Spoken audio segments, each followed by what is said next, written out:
Hello, thank you for joining us today for this webinar on the topic of school choice and equity. Andreas Schleicher will present the main themes discussed in the report Balancing School Choice and Equity, which was released today on OECD iLibrary. Please feel free to send us questions at any time during the presentation to Eric Magnuson at the email address edu.contact@oecd.org. The PowerPoint that Andreas is presenting is available as a handout. Just click on Handout in the Handout section of GoTo. Over to you, Andreas. Thank you, Rebecca, and welcome to this webinar. School choice is a much debated topic. There's also been much statistical analysis around its effect. There's been much policy debate about it, but it's actually very limited international comparative evidence. And at the OECD, we believe there's a lot that we can learn from different experiences of countries in terms of the efforts to reconcile choice with equity. That's the spirit in which we developed this latest PISA report. And if I just may start with the kind of putting the PISA countries on a map for you. On the vertical axis, you see the quality of learning outcomes measured through science scores in PISA assessment in 2015. So the higher countries are up, the better students do on this test. And on the horizontal axis, I try to map countries on equity, measured here by the level of influence that social background, social, economic, cultural background, and so on have on learning outcomes. Now, it's basically statistically captured by the variance in learning outcomes that we explain through the social and economic background of students. So if you're very much to the right side of the chart, students from all social backgrounds succeed. If you're on the left side, there's a lot of difference in the learning outcomes of students from wealthier and less wealthy families. So clearly, you want to be in the upper right corner of the map where both the overall level of performance is high and social disparities are very low. Now, when you follow this debate on school choice, proponents of choice argue that's very important, that families and students have options, that they can choose between different models and versions and ideas of schooling. The opponents of this say, well, that's going to fragment our education system, detract resources, and ultimately lead to greater inequality. Now, it's not so simple. Now, when you, for example, look at some of the education systems that are very sort of strongly choice-oriented, you find them actually in many different parts on the map. Let's start with Hong Kong and China. Hong Kong is a systems where most schools are run by or supported by a sponsoring body. They're highly autonomous. They are essentially kind of voucher-based kind of systems. And Hong Kong seems to be doing well on average and also being able to reconcile that with a high degree of equity in its education system. You look at the United Kingdom, also a strong emphasis on choice-based mechanisms. Many schools are academies now that have a fair amount of discretion in their systems, and you can see they do also quite well on science and still reasonably well on equity. You look at the Netherlands, a third country with a high degree of choice in the system, and there you can see it's more leaning to the left side, which means social background is a significant influence on learning outcomes. And finally, you can look at Belgium. Now, another country that does well on average, also very much choice-based. Most schools are run by private entities, but there you can see social background is a very significant determinant of the success. So all what I'm saying here is that you look at choice-based systems and you can find them all over the map. And I've chosen only ones that do well. There are also choice-based systems that are not that strong overall in their performance. So what is clear here is that this is not about, choice versus equity, but how do we bring those two dimensions together? That's the spirit in which we have developed this report. And I have with me my colleague, Pauline Givor, who's actually the mastermind of this analysis and the lead author of this report. Now, let's look at the different dimensions of this in a little bit more detail. First of all, school choice only has meaning when schools have discretion. to design the learning environments to offer something that is different from the neighboring schools. So one way you can look at this is simply study the share of decisions that are taken by schools. And that's what you can see on this chart here. For example, you go to the left side.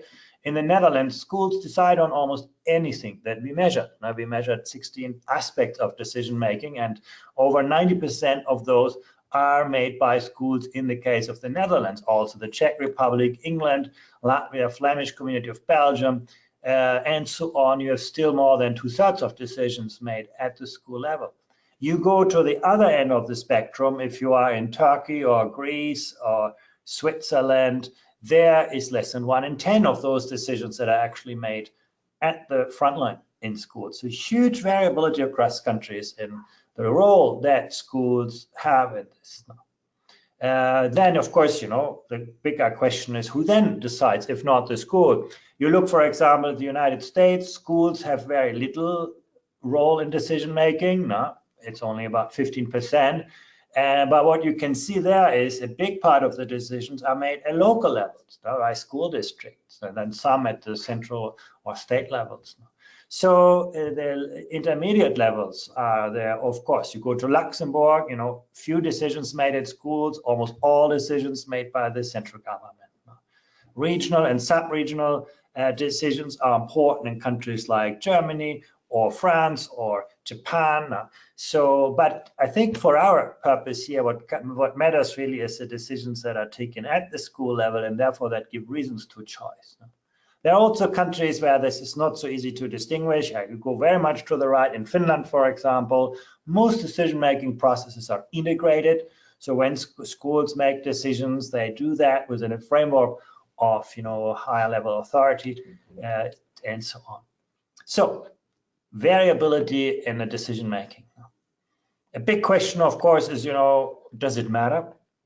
One of the things that we did, and I know this has lots of limitations, is simply correlate the level of decision making with the learning outcomes at the system level. And what we do see generally, that is where school principals make more decisions on resource allocations, on curriculum, on discipline, assessment, admission, lots of things that are very relevant to schools, that tends to be positively associated with school performance. We see the same effect when we look at teachers. In countries where teachers are more involved in decisions around the curriculum and discipline and assessment policies, those education systems tend to be coming out stronger.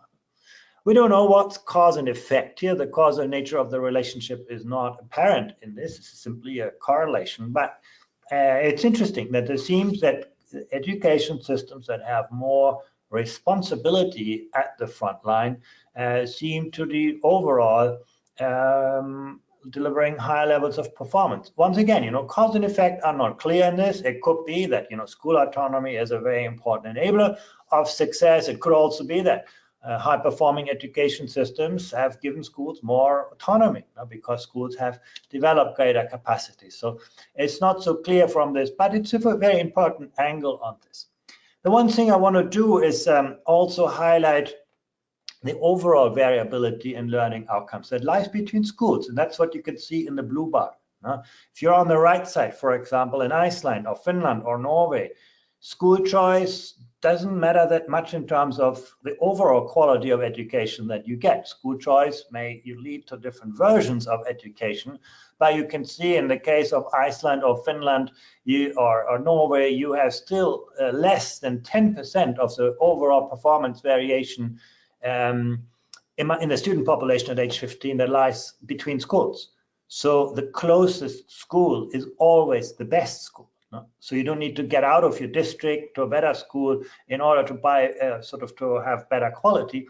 It is school choice matters a lot less. If you go on the left side of the chart, the Netherlands, there you can see most of the performance variation actually lies between schools. So the school where your child ends up is a very, very important determinant of the overall levels of performance. And of course, let's never forget that a lot of variability lies actually within rather than between schools. Now, I'm saying this here, you look at a country like the United Kingdom in the middle, actually there's a lot of emphasis on school choice, a lot of debate around, what's the best school and the worst school and things like this. But actually, what you can see here is that we're talking about less than 25% of the performance variation. 75% of the performance variation actually lies within schools. And that's, I think, a very important context that we should keep in mind when we talk about school choice, that this is just often the tip of the iceberg in terms of overall performance variability. Now, I talked about school autonomy. I just want to distinguish this very sharply from the question of whether schools are run by public or private entities, because often there is a perception, school autonomy means schools being run by private entities. And that is the case in some countries, but by far not in all. No? There are countries where schools are highly autonomous. Finland is a good example, but they're all public schools. The question also whether public or private schools do better is one that depends on how you look at this. Now, if I, for example, in the upper part of the chart, I'm going to mark the schools systems where students in public schools perform better, in the lower part where private schools do better. And on the surface, it looks that in most countries, private schools come out with better performance results. No? Few exceptions to this, but in most countries, the bars go downwards. No? Students in private schools delivering better results. But that's only a very kind of superficial look at the results. Once you account for the social background of students in schools, now that's sort of a like with like and apples with apples and orange with orange comparison, you actually see that in many countries, there's no performance difference between them. No? And actually, if you look for performance differences, you find more blue bars going up than blue bars going down. And it's sort of in terms of conditional on social background, public schools do at least as well as private schools. So the point I want to make here is when we talk about school autonomy, even school choice, let's leave the question of public versus private out of this, because that is not the key determinant of this question about school choice. Now, there was a long introduction to get me into this topic of choice and equity. The first thing is the question, of course, to what extent does choice relate to equity? And in order to study that, we can first look at the impact that sort of resource allocation has. You really want to be in the green part of this chart, where you can say that disadvantaged schools have more resources than privileged schools. Basically, we try to attract the more talented teachers to the more disadvantaged classrooms, or we give more resources, material resources, to disadvantaged students. No? And that's an efficient way to spend resources, and it's also obviously a more equitable way to spend resources. And you can see only very few countries make it into the green part, and where it's largely when it comes to material resources. Now, we sort of have figured out how to invest more material resources in disadvantaged schools. Now, formula-based funding has become quite popular in some countries, but when it comes to the quality of teachers, that's the red diamond, you can see in most countries that is still in the red part, in the dark part. But again, let's distinguish this from choice. Many people say choice drives you into the red part.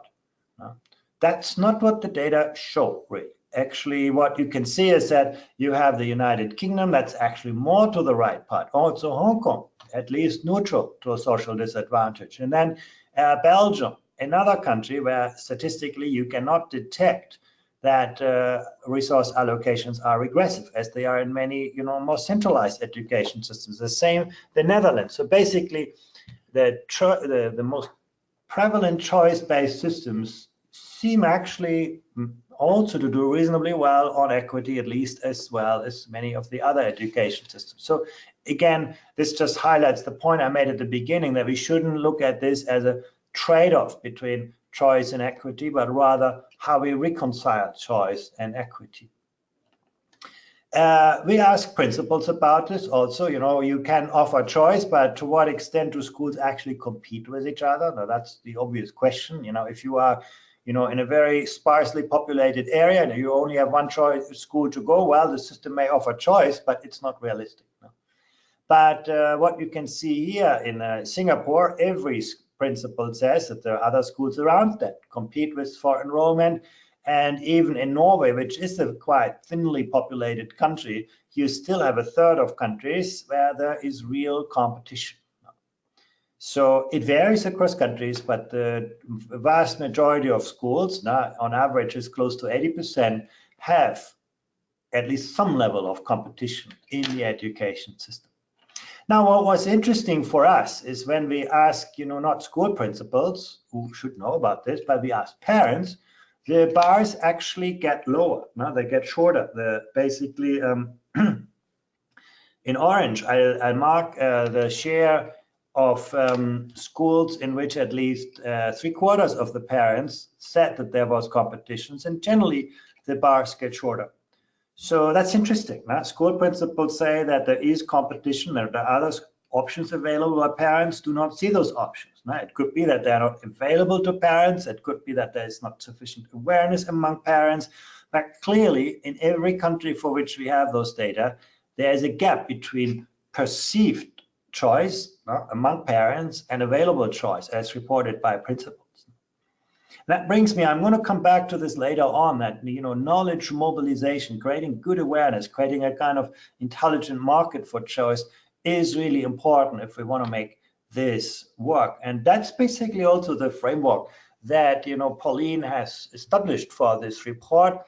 When you think about school choice policies, that has to do with the public versus the private, the autonomy part, enrollment practices, and that is or can be related to both academic and social segregation. Now that's one prominent argument. The more choice we offer, the more prone a system is to sort people by academic performance or even social background.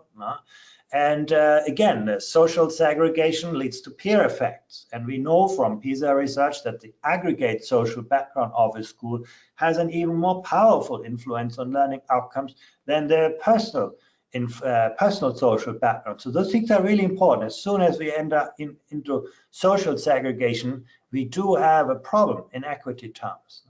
And again, on the other side of the circle, you can see school choice policies relate to the question of competition, and also, obviously the question when there's a lot of performance variation in the system, who gets access to the best schools. So let's have a look at some of those ideas in a little bit more detail.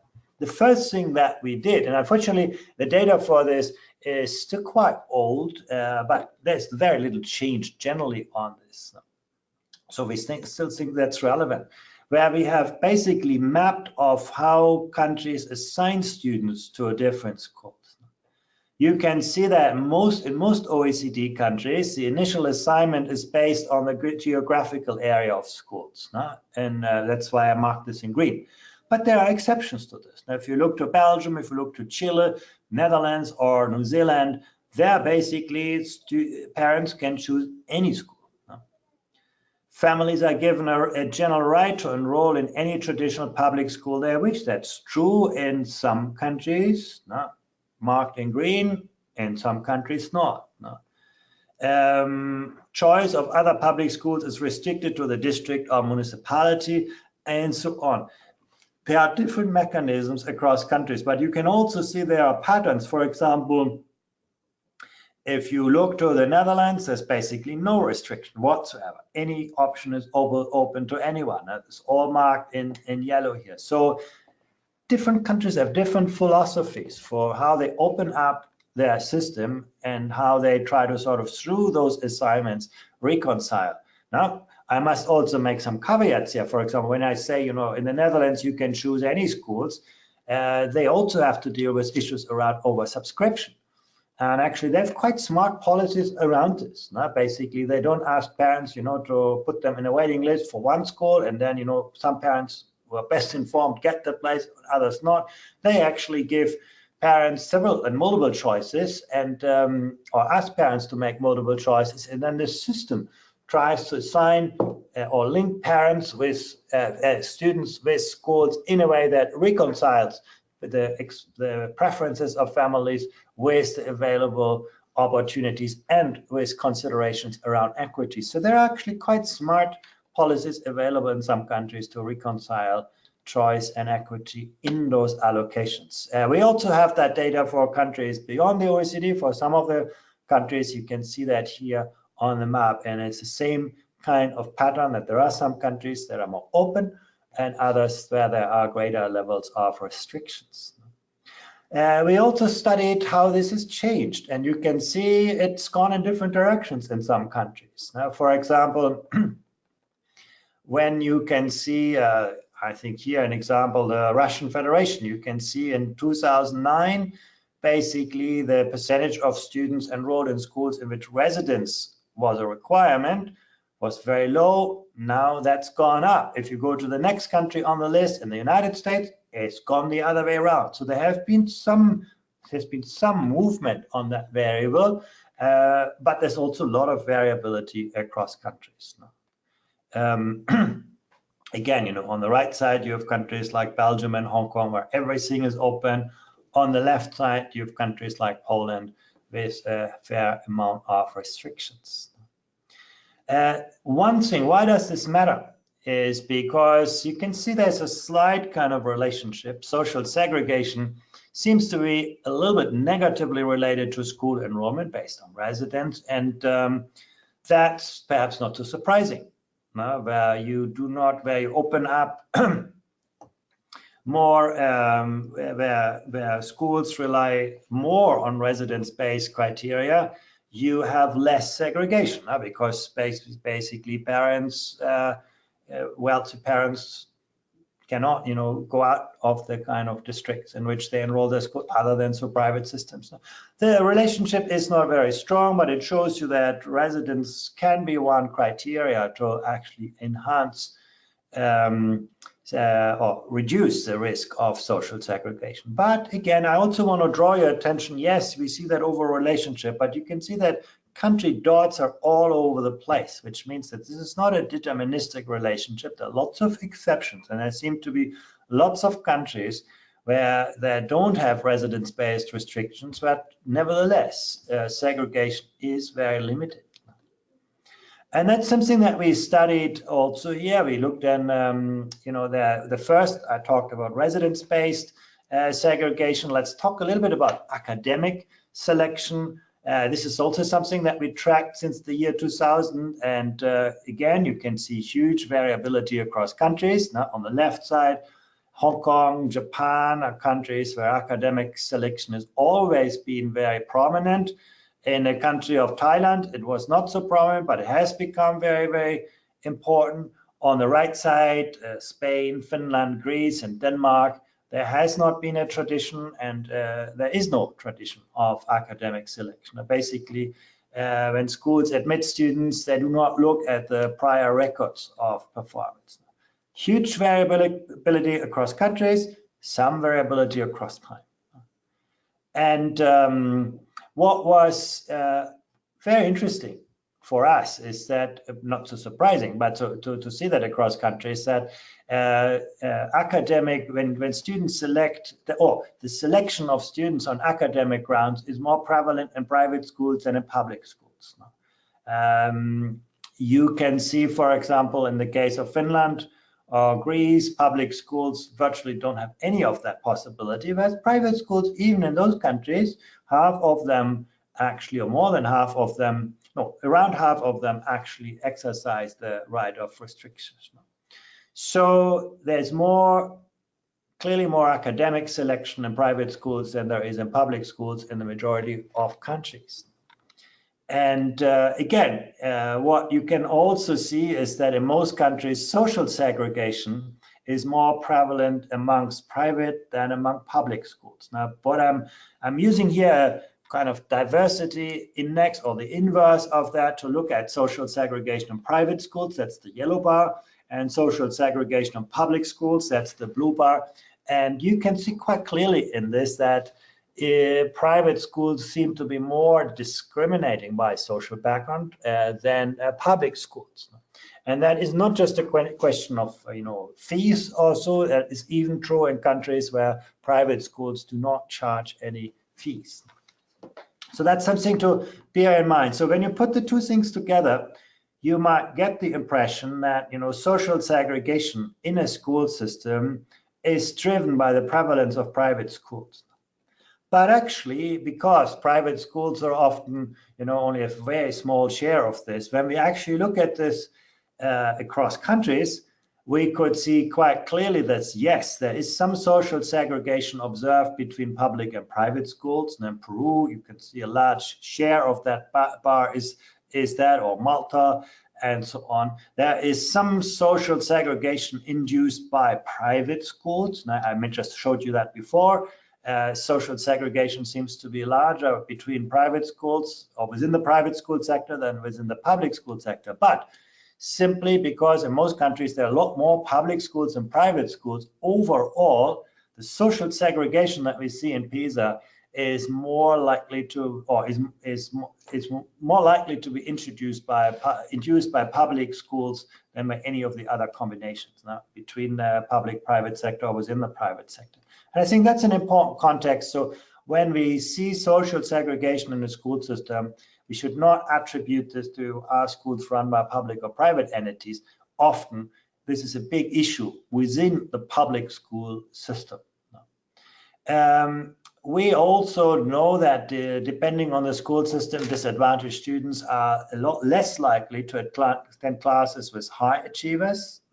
That's again another form of segregation. You worry less about this in Norway and Iceland, but a lot about it's in countries like Peru and Hungary, or in the 4 provinces of China, for which we have comparative data. And you can bring that back. We can see very clearly that in countries where schools were less socially diverse, they also had less equitable education systems. Now, so basically, what I showed you before, social segregation in the school system can become a driver of overall inequality of educational systems as measured by the impact which social background has on learning outcomes.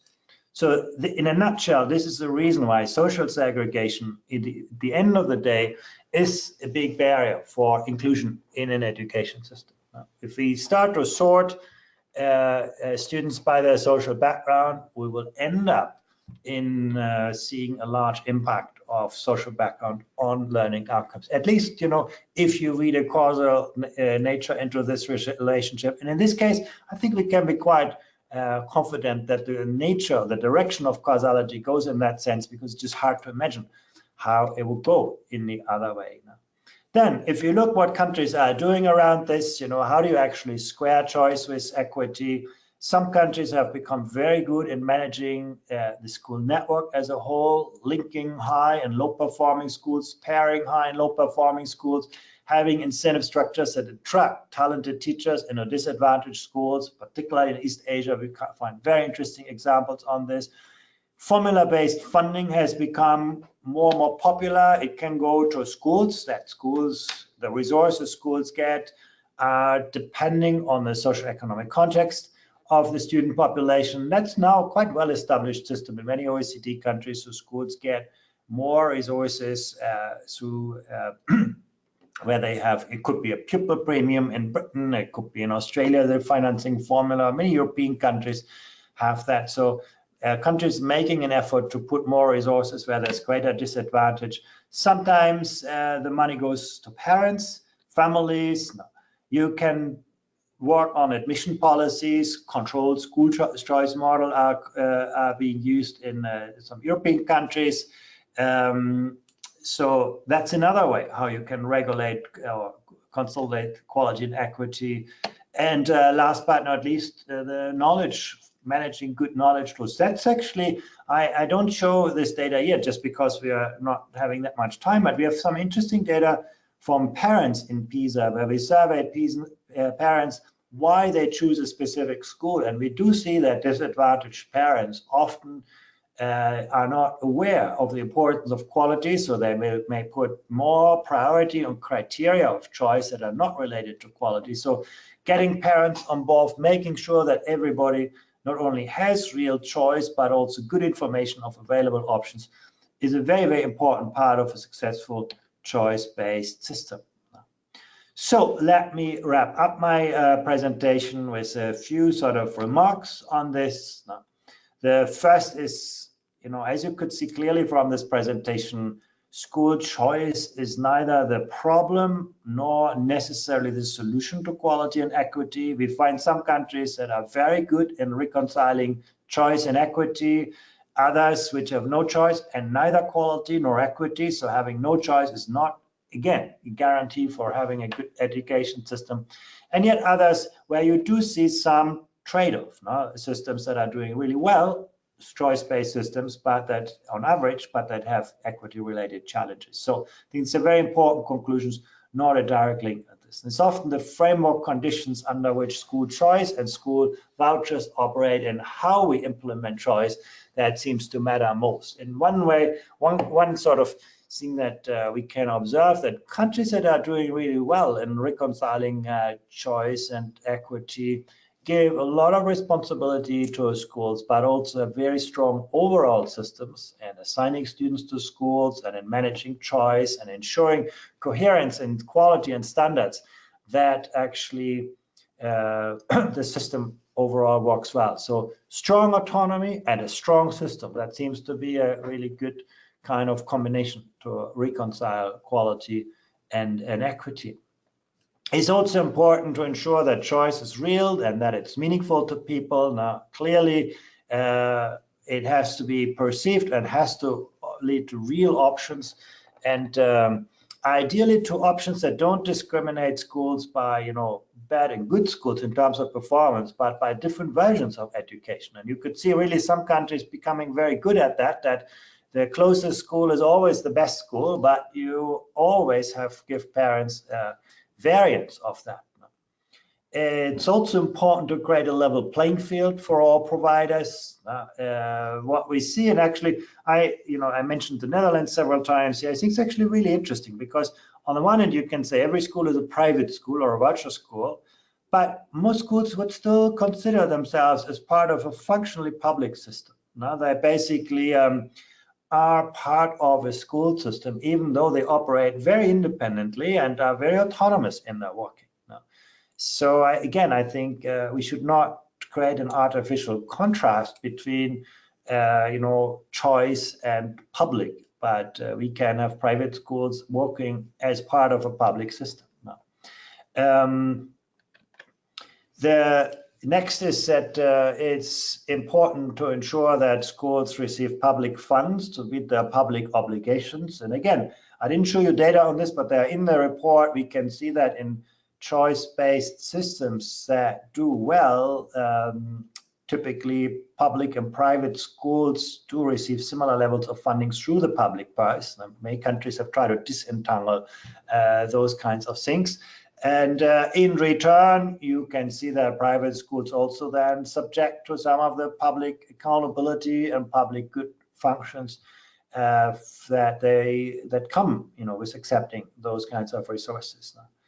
I already mentioned sometimes school policies do not work out because parents either don't have the information nor the ability to exercise their right of choice. And that is real. In most countries for which we have comparative data, again, when you look at the reasons why parents choose a school and the implications that has, that is sort of quite striking that, first of all, many things often trump the kind of quality-related dimensions that you wish parents would include in their considerations. And then, last but not least, it's very important for systems to provide the checks and balances that prevent choice from leading to more inequity and segregation. You could see the data that I presented show that that is a real issue to deal with. And that's really to do with the regulatory framework under which schools develop access and selection policies. Now, I think it's important to ensure that those do not exacerbate inequality, but put schools and students on a level playing field. Last but not least, keep in mind that school choice is only one way in which parents and also communities can have a voice in education. In many countries, even where there is limited choice, parents and local communities are still very closely involved in the design and implementation of school policies, so there are other means to do that. That's basically what I wanted to share with you, and I look forward to your questions.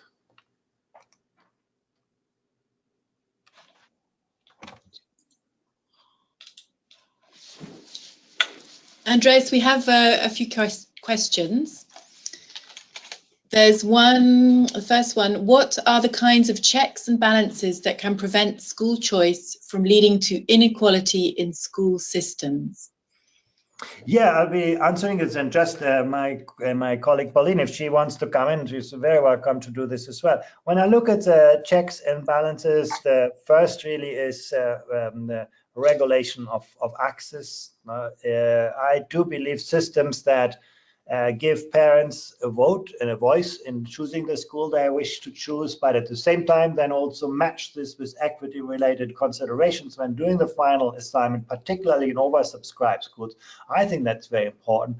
What we have seen is that queue-based systems, where you have waiting lists, are often not a good way, because again, well-informed parents will enroll their child, by birth or even before birth, whereas parents who are not so well aware may not have that information. So providing really good information, ensuring that the admission processes are transparent, open, standardized across the system, I think that's very important.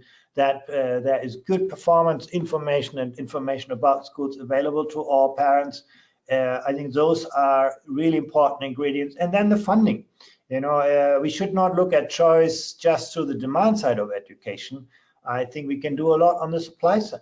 One thing that government can clearly do is to relate or link resources to needs and ensure that the schools who need resources most and have the most challenging student populations also are adequately equipped, so that performance variation becomes smaller and choice becomes around different versions, rather than about forcing parents to choose between a great school and a not so great school.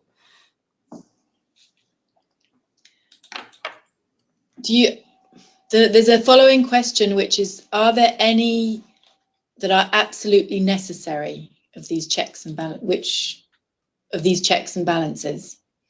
Well, again, the way I would like to answer this is when I look at the education systems that manage this well, and I've given you the example of Hong Kong, I've given you the example of the Netherlands, I've given you the example of the UK. I think they all have a fairly strong regulatory framework for this. Now, basically, they have a strong overall system that enabled schools to play out, their choices. And I don't see any system that has managed to achieve high standards and high equity through choice-based policies that does not also have a very strong overall kind of approach to this.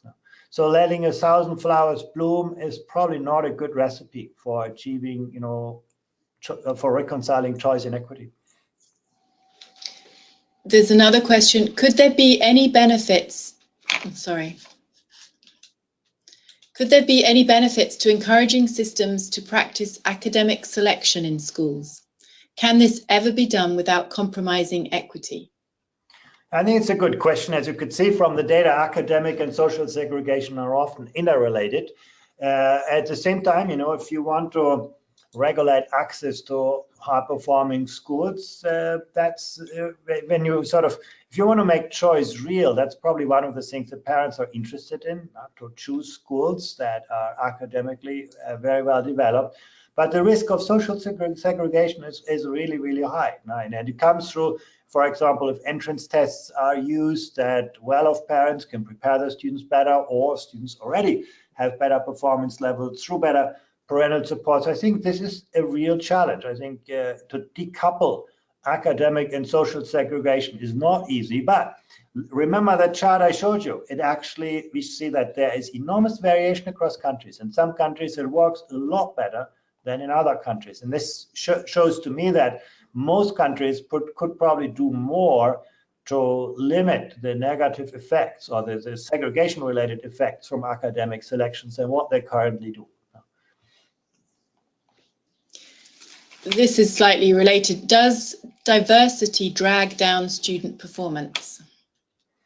Well, I mean, that's an interesting question, but I think the answer to this is clearly no. I think the PISA data respond to that question in the most compelling way, and showing actually that some of the highest performing education systems are also highly diverse in student intake in many aspects. No?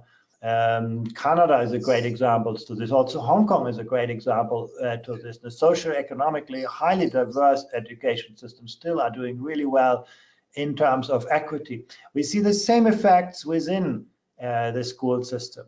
Basically, some people believe, sorting students into, academic ability groups between schools is a way to maximize overall performance. Now, my own country, Germany, has a long tradition in this. And we actually see, again, the countries that do best on PISA are typically ones which do very little in terms of tracking or stratification or streaming of any form. So it seems that diversity is actually conducive to overall better performance. It certainly has a huge effect for student, positive effect for students from disadvantaged backgrounds, but we also see very little of a negative effect for students from privileged backgrounds. That's the more kind of interesting aspect. So yes, I would say that actually, contrary to your hypothesis that diversity drags on overall performance, I think we have many reasons to believe that diversity actually is conducive to raising quality and equity. Now, some of the mechanisms need to be better understood, I admit that. One of the hypotheses that we have is where you have highly stratified systems, we make it often very easy for teachers in schools to, push school students who are not compliant or not, conform with expectations to lower performing tracks. Now, it's very easy for you as a teacher to say, well, I give the right lessons, but I've got the wrong students. I sent them to a track with low performance expectation. And that leads to not, rather than thinking, every student can learn, it's up to me as a teacher to find the right approach for the students to maximize their learning. It leads to sort of effects where we actually, don't solve problems, just push them back to somewhere else. And that could be that is one hypothesis that we use, why diversity ultimately leads to the kind of behaviors that strengthen levels of quality and equity. But what I can clearly say across countries, at least, diversity seems to be positively related to the performance of a system. When it comes to the mechanism, I can only offer a hypothesis. We have one question about the information to parents. How do you make sure that all parents have the information they need to make a good and real choice for their children? Yeah, that's one of the most critical questions in a choice-based systems. And it's not just information, it's also having, the real means. For example, disadvantaged parents in our parent survey often say, even if they know about a school, they still choose the school that is, easiest to reach and has the most convenient opening hours, rather than necessarily the best school. So I think it's a host of factors that we need to consider in this. But when it comes to providing information, in Australia, the My School system, a website is a smart solution that offers parents easy to access comparative information about schools, but also specific information about schools. It's not just, does this school do better in math and history, but also does this school offer the kind of programs and pedagogies that I'm interested in for my child. I think this is, for me, a big role for government to make sure that there is a kind of standardized framework, easy to use, easy to access, through which parents can get a picture of the schools available to them. And I think many countries could do a lot better with this. I think the schooling market is often highly intransparent. And that's not just true in choice-based systems. I think you have the same kind of problem in many school systems. Here's another question. Is there evidence of how well formula-based funding works to improve social inclusion? Yeah, interesting question. Again, I think it's very hard for us to distinguish cause and effect, but what we do see is that many of the countries that are very inclusive are also very careful in how they align resources with needs. And that's not just about the funding aspect. The funding aspect is part of that. No, but it's also an aspect of how do we incentivize and motivate behavior. Now, how we do For example, how do we make it not just financially attractive for teachers to go into a difficult school, but also intellectually attractive? Now, how do we give those teachers the right support, the right environment to work with, the right opportunities for training and development, the good, support to work with parents and communities? So it's a mix of financial and other support mechanisms that in systems doing well, often they're really very well established.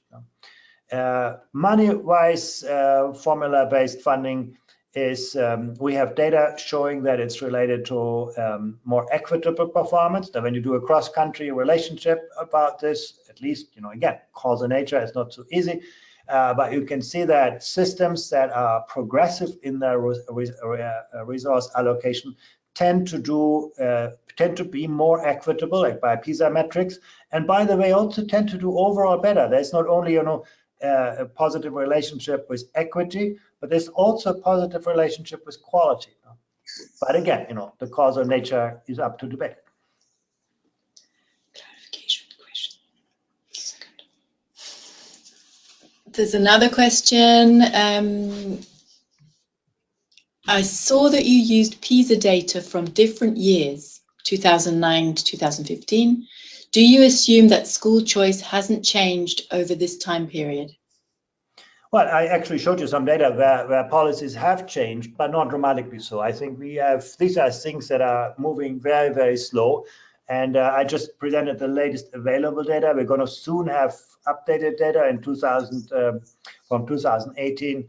Yeah, in some cases it's a little bit outdated, but where we do have trends, in some countries you do see change. But overall, the between country variability on this is much stronger than what has changed in a few years' time. Those are things that are really, long-term policy changes. There's another question about informing parents. You underlined the importance of informing parents. Do you know if there is any research on how to involve or inform parents best? Or do you know if some countries are doing better in involving parents, especially the disadvantaged ones, than others?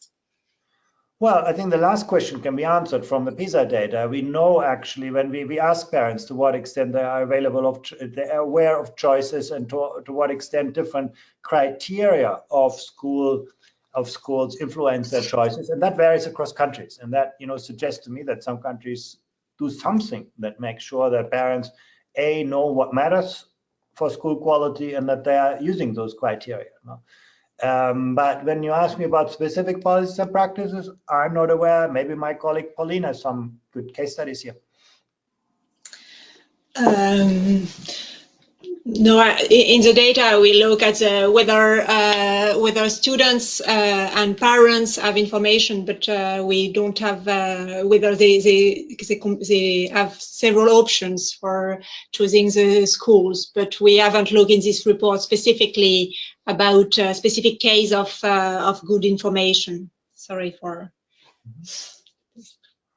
Okay. Thank you, Andreas. We don't have any more questions. Good. Thank you all. Thank you to all our participants for your interest in the OECD's work on education. You can find a PDF and an EPUB version of our report on OECD iLibrary. This webinar has been recorded and will be made available tomorrow on our website. You can find it at oecd.org/PISA/webinars. Thank you to Andreas, and thank you to everyone for joining us.